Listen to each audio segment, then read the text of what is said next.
we do have a couple minutes left to wrap up the session and have another discussion session for all the speakers now of the session.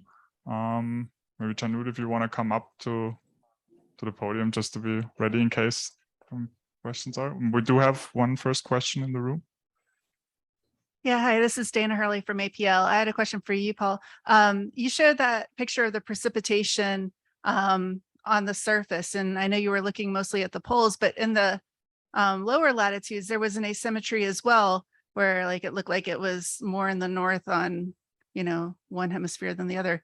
What was going on there? I mean, what you can definitely see is that in general around the subsolar point, there were some kind of streaks visible. And due to the low altitude of the Kaguya mission, we always get only a very local view on the lunar surface, I would say, or the air flux is precipitating the lunar surface. So whenever we have fluctuations or maybe some more extreme variations in the incoming flux, maybe even with CME, this only affects a small part of this map. Okay. Then again, it's 2 years of data. I haven't been able to look at each of these events in particular, but that would be my first assumption, that it's related due to some fluctuations there. But it was averaged over all longitudes, like lunar longitudes, not, it was put in like some sun-centric coordinates, that map. It was taken for the coordinates. For this evaluation I showed here, I did not completely average overall. I just took the measurements, the local measurements, so to say. Okay. Right. That would be a next step to get to flatten out some of these fluctuations. That would definitely be applicable here, I would say. All right, thanks. Thank you. I also had a question for you. Can your time of flight instrument distinguish nitrogen as well? I saw you had separated out carbon and oxygen.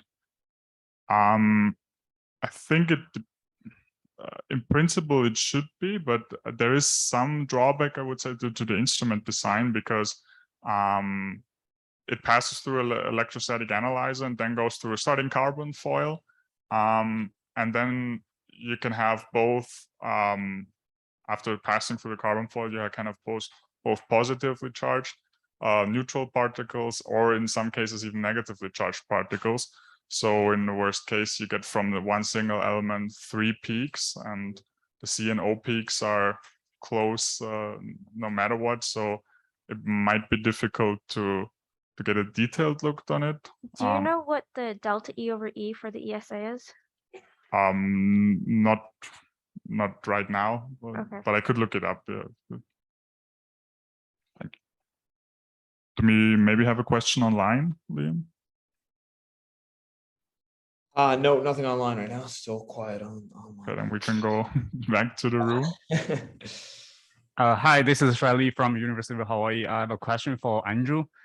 You predicted the breakdown on a ±6 degree. Do you predict like a peak there, or is like a wide range? If it's a wide range, what's the range do you expect to see? Yeah, that depends on the details of how the SCP shielding works, and we haven't looked into that into detail at this point. So I don't really know. Okay, 15, so 20 degrees wide band, that's more on the night side. So okay. I'm not really sure. So anyway, you predict an increase of nanophase iron or maturity. Or a decrease there, because it's a reduction at those longitudes. Okay, I can show you some interesting data. Sounds like that's a match what you said. Well, that's interesting. Yeah, definitely send them. Yeah, I saw a strong decrease. Okay, interesting.